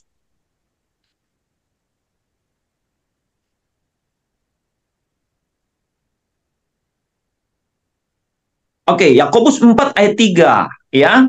Atau kamu berdoa juga tetapi kamu tidak menerima apa-apa karena kamu salah berdoa. Sebab yang kamu minta itu hendak kamu habiskan untuk memuaskan hawa nafsumu. Gitu kan? Ya, itu bertengkarnya di atas sebelumnya ya. Ayat 2. Kamu mengingini sesuatu tetapi kamu tidak memperolehnya, lalu kamu membunuh, kamu iri hati. Tetapi kamu tidak mencapai tujuanmu, lalu kamu bertengkar dan kamu berkelahi, kamu tidak memperoleh apa-apa karena kamu tidak berdoa. Atau ya, kamu berdoa juga tetapi kamu tidak menerima apa-apa karena kamu salah berdoa. Ini diucapkan kepada jemaat. Orang-orang yang udah mengikut Kristus. Makanya Yohanes 15 menengahi semua tadi itu, bahwa jikalau kamu tinggal di dalam aku, kita jadi orang pengikut Kristus, dan firmanku tinggal di dalam kamu. Nah, tinggal di dalam kita firman itu benar-benar menjadi yang disebut menjadi apa? daging. Artinya itu udah menjadi perbuatan kita. Maka waktu kita berdoa, janganlah kehendakku yang jadi, tapi biarlah kehendakmu. Gitu. Bapak, nggak apa-apa, penyakit ini ada, aku minta kesembuhan. Tapi kalau Tuhan sudah mau panggil pulang, saya sudah siap. Kalaupun belum Tuhan sembuhkan, tidak apa-apa. Kalau untuk mendatang, wah, kalau mentor kita Pak Hensley bilang ini, kalau sakit ini untuk mendatangkan kemuliaan-Mu, tidak apa-apa Tuhan. Engkau juga tidak angkat, tidak apa-apa. Yang penting untuk mendatangkan kemuliaan-Mu. Itu lebih lebih ini lagi kan, gitu. Jadi sekali lagi bahwa Yohanes 15 ayat 7 itu mengajarkan bahwa memang ketika kita udah menjadi Kristen itu kita harus firman itu harus tinggal di dalam. Kenapa firman itu harus tinggal dalam kita? Supaya kita waktu kita tahu waktu kita berdoa kita tahu apakah ini menyenangkan hati Tuhan atau tidak. Demikian Bapak. Iya, itu memang banyak ya. Kalau kita lihat bahkan ya Paulus diberi duri dalam daging ya, dia minta untuk dicabutkan enggak? Ya, maka dia bilang ya anugerahmu cukup bagiku ya, buat dia itu anugerah. Kalau itu dicabut justru mungkin jadi sombong begitu ya. Ternyata masih ada kelemahan yang dia harus pikul gitu. Di satu sisi dia bisa melakukan mujizat yang luar biasa banyak begitu kan, tapi di sisi yang lain juga dia ada sesuatu yang dia sendiri nggak bisa sembuh dari situ ya. Dan banyak penafsiran ya. Ada yang bilang penyakit mata begitu ya. Terus yang lain apa misalnya? Terus Tuhan Yesus sendiri berdoa di Taman Getsemani gitu. Kalau boleh, kalau boleh diminta kepada Bapa, kalau boleh cawan ini lalu gitu. Karena berat sekali cawan yang harus diminum itu gitu. Tapi kan ditutup dengan baik sekali apa? Kehendakmu yang jadi bukan kehendakku. Kalau manusianya, ya kalau dari sisi manusia kita pengennya nggak sakit lah, ya. Kalau dari sisi manusia kita pengennya, aduh ini utang ini cepat lunas, udah pusing nih dikejar-kejar debt collector gitu. Kalau manusianya begitu, tapi kemudian kita, ya karena keterbatasan kita, ya mungkin kita belum tahu apa yang Tuhan yang sediakan, yang indah di balik itu semua. Maka paling bagus kita tutup bukan kehendakmu, tapi kehendakmu yang jadi. Ya karena kita sering-sering ya tadi memuaskan hawa nafsu daging itu ya termasuk salah satunya ya nggak mau lah kita menderita, kita pengennya enak-enak aja gitu kan, ngapain sih kita harus melewati yang susah, kita kenapa harus melewati lembah-lembah kekelaman gitu ya, kenapa harus melewati lembah bayang-bayang maut, kalau bisa ya kita naik naik ke puncak gunung aja ya, indah gitu ya, kanan kirinya pohon bunga gitu. Tapi itu jadi mengingatkan kita betapa memang hidup ini tragis. Hidup ini tragis, tidak ada yang bisa kita kita pertahankan untuk dunia yang memang menuju kepada kebinasaan, cepat atau lambat. Kita baik yang muda, yang tua, yang sehat, yang sakit, atau akhirnya kembali gitu. Mari kita bersiap-siap, mari kita berkemas-kemas. Wah, dengan begitu kita hidup itu nggak ada takutnya. Mau ngadepin susah ya ayo, nggak apa-apa gitu. Kalau itu untuk kemuliaan Tuhan, ayo ya. Kalau pas kita diberkati, kita nggak membuat gaya hidup kita berubah, gaya memberi kita yang harusnya berubah gitu. Karena kita ya cukup begini-begini aja, apa yang mau ditambah-tambahkan, udah cukup kita gitu kan. Itu Kak Afi kira-kira. Pak, saya malam ini mau banyak bertanya sama Bapak. Boleh. Kayak seperti teman Bapak yang 5 tahun itu yang dari Salatiga yang sekarang ini mengalami sakit penyakit kanker ya Pak ya. Ya. Tuhan itu kan berbelas kasihan ya Pak ya. Ya. Tuhan di dunia ini kalau kita lihat sepak terjangnya Pak, Tuhan itu sendiri banyak menyembuhkan orang-orang yang menderita sakit penyakit maupun orang-orang yang kerasukan setan maupun orang-orang yang mengalami kelemahan tubuhnya, Pak. Nah, maksud saya, Pak, teman Bapak ini, mengapa Tuhan tidak memberikan kasih tangannya pada dia? Begitu maksud saya, Pak. Begitu, Pak. Ya, pertanyaannya sangat dipahami, Pak. Iya, Ya, tapi yang bisa memberikan jawaban itu tentu bukan kita. Hanya Tuhan betul. sendiri. Tuhan yang berdaulat, betul, Pak. Hanya Tuhan sendiri. Ya kan? Ya, Dan ya. dan mungkin saya itu berdoa.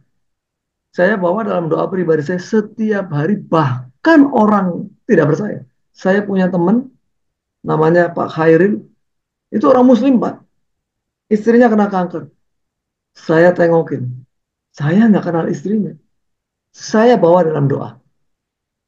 Tuhan, kalau memang kasih karuniamu, sembuhkan istri dari teman saya ini. Ya. Jadi saya tetap berdoa. Perkara apakah dijawab atau tidak, ya kita kalau tidak punya tadi curiga gitu. Kemudian kita ngomong, waduh Tuhan, masa Tuhan nggak punya kasihan? Saya aja punya belas kasihan, masa si Tuhan nggak punya belas kasihan? Saya tidak berpikir itu, Pak Alfi. Saya hanya minta kasih karunia. Kalau memang itu Tuhan punya rencana untuk menyembuhkan, sembuhkan. Kalau enggak, ya sudah. Tapi saya berdoa. Ingat Daud ya.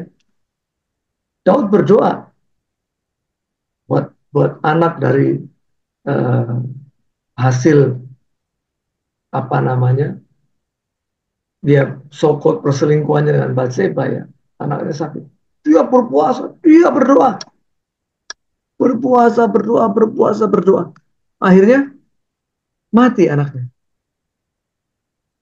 Sudah selesai, dia buka kain kabung, sama orang bertanya, loh kok begitu gitu ya. Dan hari itu juga sudah selesai, sudah dia sudah seger, dia bilang, "Ya sudah, kan saya berdoa minta kesembuhan pada saat anak itu masih hidup. Ketika anaknya sudah meninggal, ya sudah selesai." Artinya Tuhan tidak jawab bahwa anak itu harus terus hidup gitu. Jawabannya Tuhan panggil, selesai. Tugas kita berdoa. Selama orang itu masih hidup, kita minta belas kasihan Tuhan. Karena kita nggak tahu, bisa Tuhan jawab. Tapi kalau akhirnya meninggal, ya sudah selesai. Kita berdoa untuk yang lain, kita nggak berdoa lagi untuk Tuhan bangkitkan ini. Sudah, gitu. Sudah selesai. Jangan sampai kemudian kita merasa jadi lebih lebih tahu bahwa seharusnya Tuhan itu kalau kalau kamu memang layak disebut Tuhan, kamu sembuhkan dong. Kalau kamu nggak sembuhkan, kamu nggak layak disebut Tuhan. Berarti kamu tidak, hatinya kalah. Saya hatinya aja berbelas kasih loh sama dia. Masa Tuhan nggak berbelas kasih sama dia? Siapa kita? Lama-lama kita jadi Tuhan, kan enggak. Jadi memang diuji kebesaran hati, dan ada begitu banyak hal yang memang tidak bisa kita pahami. Hidup ini misteri kok. Hidup ini misteri. Kita nggak pernah tahu gitu. Apa yang akan terjadi. Yang tadi saya sampaikan ya, waduh harus jaga pola hidup ya. Ada pola olahraga, pola makan, pola istirahat. Ada yang sudah jaga. Dia makannya kayak saya misalnya gitu ya. Saya ngomong sama istri saya, aduh banyak banget ya orang yang kena kanker ya, yang maksudnya ring ring dekat kita gitu. Kalau dulu mungkin orang, wah orang kena kanker kita nggak kenal ya. Ini ring dekat kita gitu.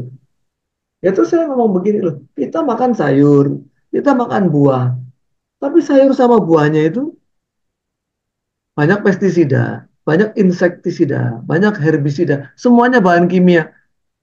Kita nggak tahu kalau kita masih sehat sampai sekarang itu semua anugerah Tuhan, ya.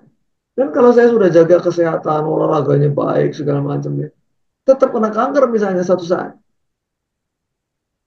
saya tidak akan pernah kecewa.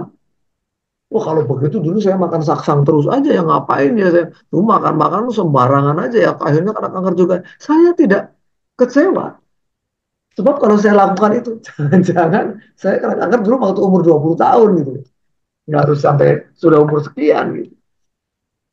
Jadi saya melihat sekarang belajar melihat situasi apapun dengan kacamata yang tidak menangnya saya sendiri. Tapi justru dengan kacamata bagaimana kita bisa mengerti Tuhan pasti punya rencana. Ya, nggak mungkin merasa nggak indah buat saya, tapi indah buat orang yang melihat perjuangan saya. Seperti itu tadi ya, si suaminya itu bisa bersaksi 5 tahun istrinya nggak mengeluh. Wah, mungkin yang mengalami itu berat sekali, tapi menjadi kesaksian yang menguatkan seluruh jemaat. Waduh, 5 tahun begitu dia nggak ngeluh. Saya baru sakit pilek 2 hari aja kok ngeluh. Nah, itu ya. Menjadi templakan, gitu, menampar kita gitu. Justru belajar dari orang seperti itu. Tapi kalau orang dengan mudahnya mungkin ya doa sedikit sembuh, doa sedikit sembuh. Lama-lama juga dia nganggap enteng ya. Tenang aja, nanti juga doa sembuh, nggak sembuh gitu. Begitu Kak Afi. Jadi tidak pernah ada satu jawaban karena itu pertanyaan yang sangat pribadi antara orang yang mengalami dan Tuhan. Kita hanya melihat dari luar gitu. Tapi tidak, kalau begitu ngapain Pak kita berdoa ya? Oh, selalu ada harapan. Selalu ada harapan. Kenapa? Contohnya yang Daud tadi ya. Daud tetap berdoa. Karena dia merasa ada harapan. Tapi kemudian anaknya mati, ya sudah, selesai. Dia nggak mendoakan anaknya untuk sembuh lagi, udah meninggal gitu. Begitu Kak Afif. Ya, terima kasih untuk pencerahan firman Tuhan untuk Pak Roni malam hari ini. Biarlah Tuhan pakai Pak Roni jauh lebih terus lagi diberkati talenta yang luar biasa. Tuhan berkati ya Bapak, kehidupan Bapak, kehidupan dari keluarganya, usahanya, biarlah Tuhan berkati itu semua ya Bapak. Terima kasih. Amin. Amin Kak Afif. Sama-sama kita berjuang.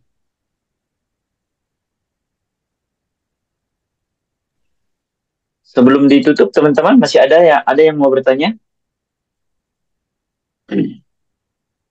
Oke, teman-teman malam ini luar biasa ya. Kita kembali ke topik intinya itu mengenai twilight ya, Pak ya. Eh, bahwa yang saya dapat simpulkan teman-teman bahwa hidup ini adalah kesempatan. Sebenarnya tadi sebelum Zoom, bahkan di dalam Zoom itu saya merenung tadi bahwa saya mau bikin, di hati saya itu mau buat status bahwa eh, kita yang udah ditebus dengan darah yang mahal ini adalah hidup yang harus bertanggung jawab, hidup yang bertanggung jawab. Nah, ini mengenai bagaimana kita tadi mencerminkan kemuliaannya, Bapak Ibu. Jadi kita yang udah jadi pelayan, mari kita menghargai apa yang Tuhan percayakan itu kita maksimal. Dan lebih maksimal lagi, tadi sempat Bapak Tadus juga sebut ya. Jadi jangan puas yang hari ini kita lakukan karena uh, Tuhan mau yang lebih baik lagi kita lakukan. Ya, sebagai orang-orang yang dipercaya. Karena kalau udah jadi pelayan itu ada tanggung jawab dikasih Tuhan itu tidak sembarangan sebenarnya.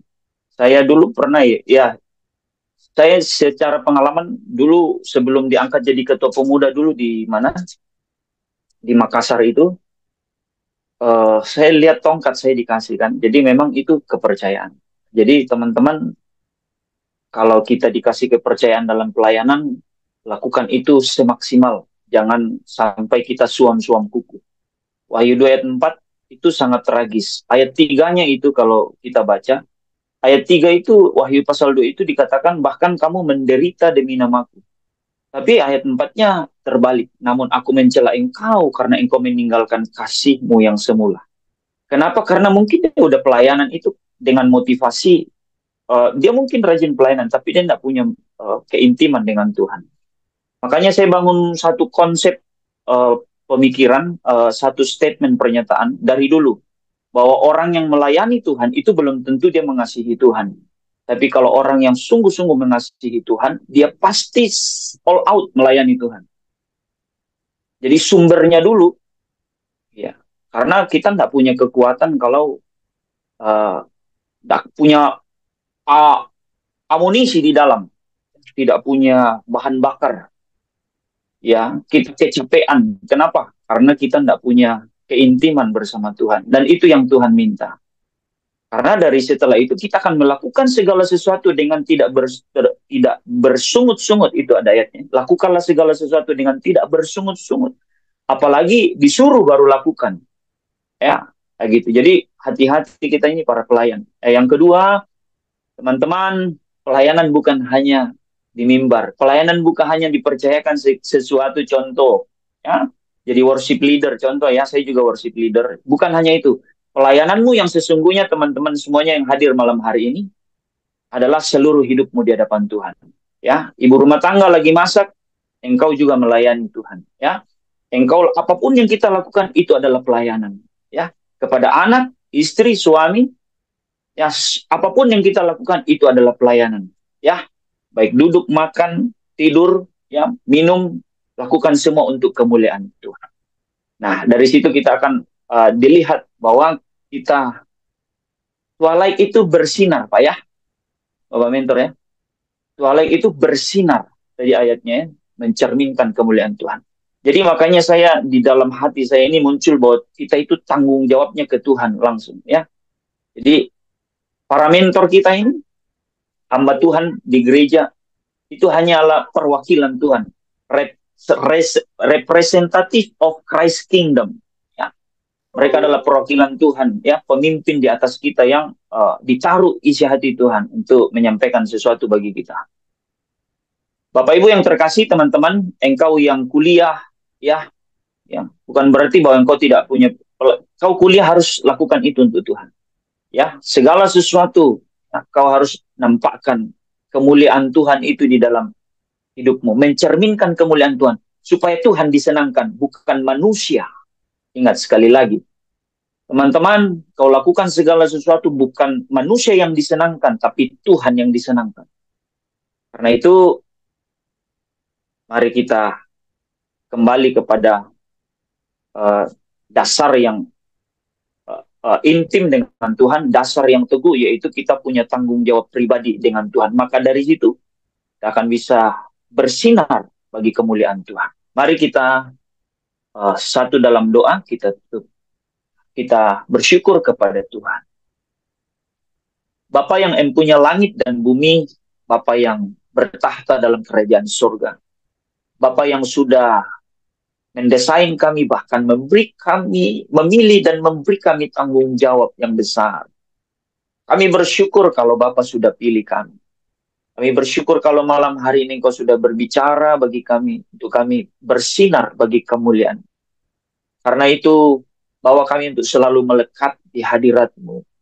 Bawa kami untuk selalu intim dengan pribadi-Mu, supaya kami dari dalam hati kami memancarkan kehidupan, memancarkan kemuliaan Kristus. Karena kami tahu ketika kami menyatu dengan Bapa di surga, menyatu dengan Roh Kudus, Roh Allah yang hidup di dalam kami, maka kami terus akan memancarkan kemuliaan.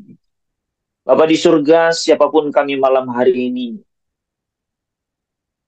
mari Engkau memberkati kami lebih dan lebih lagi dengan urapan baru, sukacita yang melimpah, supaya kami memulai hari yang baru dengan satu tanggung jawab hanya kepada Allah Bapa di surga. Karena kami tahu bahwa kami hanya di bumi ini hanya lembaga-lembaga yang Allah bentuk, organisasi-organisasi yang Bapa bentuk, supaya di dalamnya kami taat. Apakah itu gereja, persekutuan, dimanapun kami diberi tanggung jawab. Kami yang kerja di rumah, kami yang mahasiswa, itu adalah lembaga-lembaga yang Tuhan bentuk supaya di dalamnya kami menunjukkan, menampakkan kemuliaan Kristus. Karena itu tolong kami supaya kami terus sadar bahwa ada Tuhan yang harus kami beri pertanggungjawaban. Urapi kami Bapa dengan urapan baru. Biarlah sukacita itu, roh yang menyala-nyala itu, kami kobarkan dari dalam hidup ini. Dan biarlah Tuhan tolong kami supaya kami bisa menikmati berlama-lama di dalam hadirat-Mu. Nah, kami tahu sumber kami, kekuatan kami hanya ada di dalam Tuhan kami Yesus Kristus. Bapa di surga, terima kasih untuk kehadiran-Mu di tengah-tengah kami malam hari ini. Karena Engkaulah sendiri Sang Firman itu, Yesus Kristus, yang ketika kami bersekutu berkumpul, Engkau hadir di tengah-tengah kami. Engkau sudah berbicara. Teraikan itu Bapa di dalam setiap hati pikiran kami. Dalam seluruh kehidupan kami. Bila kami menjadi anak-anak kesukaan-Mu. Anak-anak yang berkenan di hadapan-Mu. Yang Engkau dapati di antara banyak manusia di muka bumi. Berdoa pengurapan-Mu turun atas kami. Dimanapun kami berada. Dalam nama Bapa, Putra, dan Roh Kudus. Dalam nama Tuhan Yesus. Kami doa buat rekan-rekan kami yang mengalami kelemahan tubuh. Ada Bapak Daniel, Bu Lina, Tuhan berkati. Bu Seni juga, jika masih kelemahan tubuh, Tuhan berkati. Siapapun anggota rekan dari DS ini, Bapak, dimanapun mereka berada. Jika ada yang mengalami kelemahan tubuh yang lainnya, Tuhan kami berdoa berkati. Biar bilur-bilur Yesus menyembuhkan mereka. Dan biarlah Tuhan, kami jauh lebih dari itu. Kami doa biarlah dalam segala situasi kondisi yang mereka hadapi. Mereka boleh berjumpa denganmu, mereka boleh mengenal apa yang menjadi kehendak-Mu itu di dalam kehidupan mereka. Kami doa sehati, pengurapan-Mu turun atas mereka. Naungi hidup mereka dimanapun mereka berada. Biarlah mereka menjadi orang-orang yang merdeka di dalam hidup mereka. Merdeka di dalam Kristus. Mereka boleh tahu apa yang menjadi kehendak-Mu dan mereka lakukan itu di dalam hidup mereka ya Bapak. Terima kasih Bapak. Biarlah Tuhan memberkati mulai dari para mentor kami dan kami yang ada di bawah para mentor. Biarlah dimanapun kami berada, Engkau Tuhan memberkati kami semua. Mulai dari para mentor kami, ada Bapak Hens, ada Bapak Anton, ada Bapak Stefanus, dan malam hari ini hamba yang terkasih Bapak Roni sudah mengajar kami juga mengurapi dimanapun kami berada, para mentor kami berada. Tuhan yang mengurapi mereka, memberkati, menyertai, dan dimanapun mereka berada, biarlah Roh-Mu yang memimpin hidup mereka ya Bapak. Terima kasih Bapak di surga. Kami mengucap syukur untuk pemberitaan firman-Mu malam hari ini. Hamba yang terkasih, mentor kami Bapak Roni yang sudah menyampaikan isi hati-Mu. Engkau pakai hamba-Mu di dalam Zoom Discipleship ini.